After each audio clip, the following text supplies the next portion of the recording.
toujours vivre le Bien, tu fais, Billy le Kamalo Banaïbele.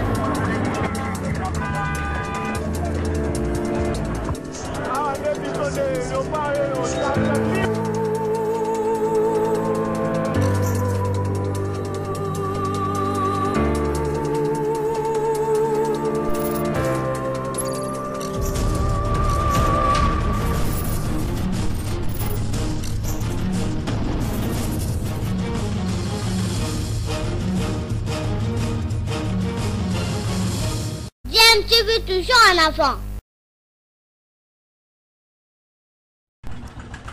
Balandi ya DMTV mbote na biso esengeza toujours na ngambo na biso po toyebi ke bozali ebele o bozali kolanda chaîne YouTube na bino DMTV. DMTV memelaka bino masolo ya actualité mais toyebaka pe kokabola na bino ba analyse to pe ba réflexion na o etali actualité to pe na ba réalité lolenge tozokutana nango na mboka na biso République démocratique du Congo. Na mikolo mileki kaka awa au chaîne YouTube na bino DMTV tolobela ki phénomène baleinière na kati ya ebale na biso pe na ba rivière to pe miluka moyebi na bolamu te ebale na biso ya Congo etonda ba rivière o babengaka ba affluent tokoki kotanga ndakisa lokola rivière Kasai, Kwango, Ubangi, Lulonga, Mongala, Itimbiri, Uele, Sankuru, ezali pene ebele etonda meke na mboka na biso kote wana nzambe ya pambola pe koleka lisusu mboka oyo pe na kati ya ba rivière na ba masuwa pe ba baleinière mananaka pe ma atiolaka kasi ba baleinière mina makotambolaka na ba moteur mingi ya bayi chinois. Nzokande ba moteur mina ebimisaka milinga amingi pe kosalaka makelele ya kosakana te oyo pe ekimisaka bibwele pe bandeke oyo bazwami ndinga bolanda nanu bilili oyo tobonzeli bino na mokolo mwa lelo ya mbote etokoba na masolo o mabiso tolanda nde tokutani na mwangonga moke.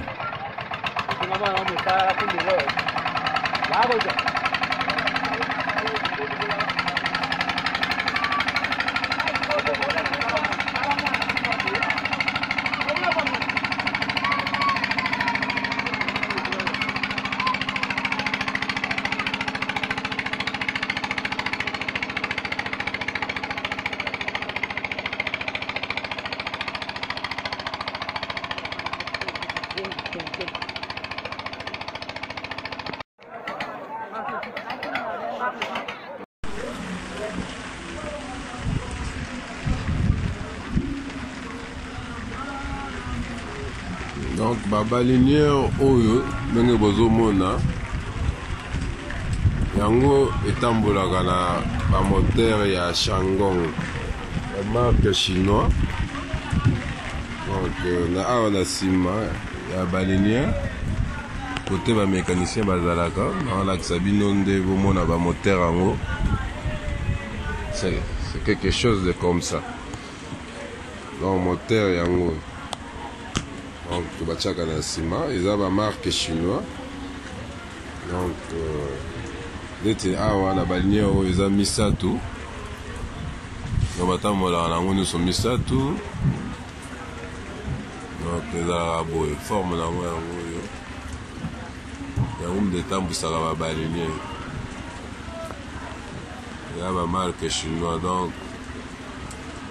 yango oyo kaka carburant na mai eza na économique et puis mais sauf que ezalaka makelele mingi puis milinga. Donc tala même la toilette ndenge esali donc omona tout est noir. Donc yango wana nde bautilisaka tiaka carburant. Donc yango oyo misusu bazalaka nango 4 misusu 5 misusu 3 soki eza 5 wana vitesse mpena makasi. Donc yango oyo nde etiaka babruit makasi. Donc yango nde etambwisaka babalinière. Voilà, tokutani lisusu bino moko bolandi ndenge mopandisango na biso alimboleli bino na bolamu manso oyo bosengeli koyeba na maimatali ba moteur ya ba chinois. Ba moteur ya ba chinois oyo ba ilopoto balobaka te ezali écologique te. Ezali c'est vrai ko permettre na bakolo balenaire tope bakolo ba masuwa ba yeba ko batela moi misolo na bango parce que carburant et kokoto moi mais d'un autre côté ezali penza malamu te pour l'environnement ezali ko polluer que le fait que milinga ezali ko bimelingi ko talisa te ezali vraiment malamu mingi te côté environnement. Alors sikoyo tolingi kolobela pe bino pe kolakisa bino ba moteur ya mindele oyo penza bato banso balukaka pona ba masuwa amabango lelo to kolobela moteur na kombo Caterpillar oyo ezali moko ya ba moteur oyo epanzana sango makasi yebani koleka surtout na maimatali bibale na maimatali mai il faut moteur Caterpillar tokolobela esengele koka kozala de préférence moteur moko au marin, c'est-à-dire oyo basala yango mingi penza pona kaka ba amasua na lobi bongo pamba te na lobi bongo pona yebi ke bandeko na biso ebele awa na mboka na biso République démocratique du Congo bakoma kozwa ba moteur ya ba camion tope ya ba danki pona kotia na ba masuwa tope ba baleinière na bango eza mabete mais sengeli nanu bayeba na koluka ba moteur marin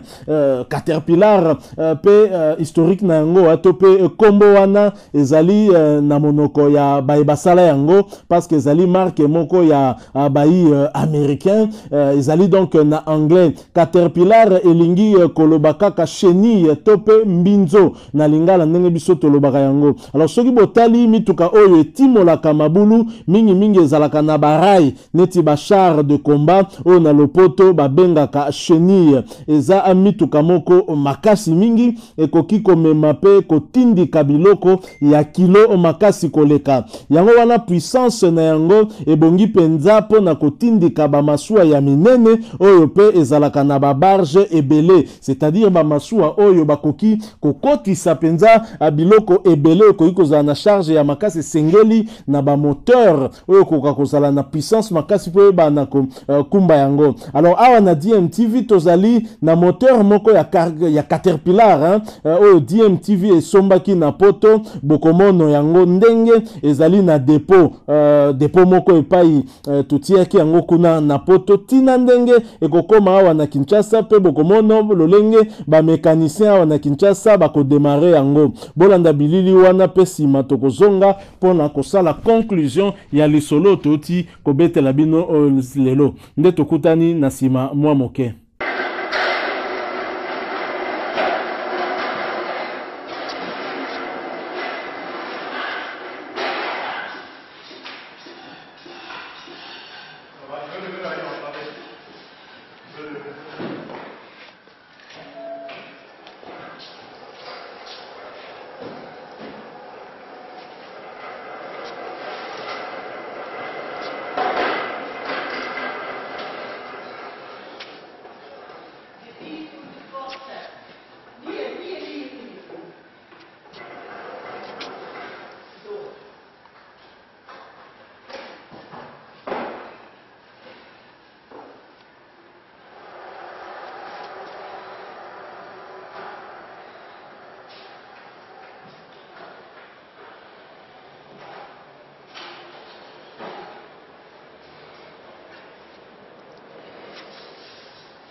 C'est bon, vous connaissez, ça va descendre. Merci. C'est super, merci beaucoup.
Ah oui.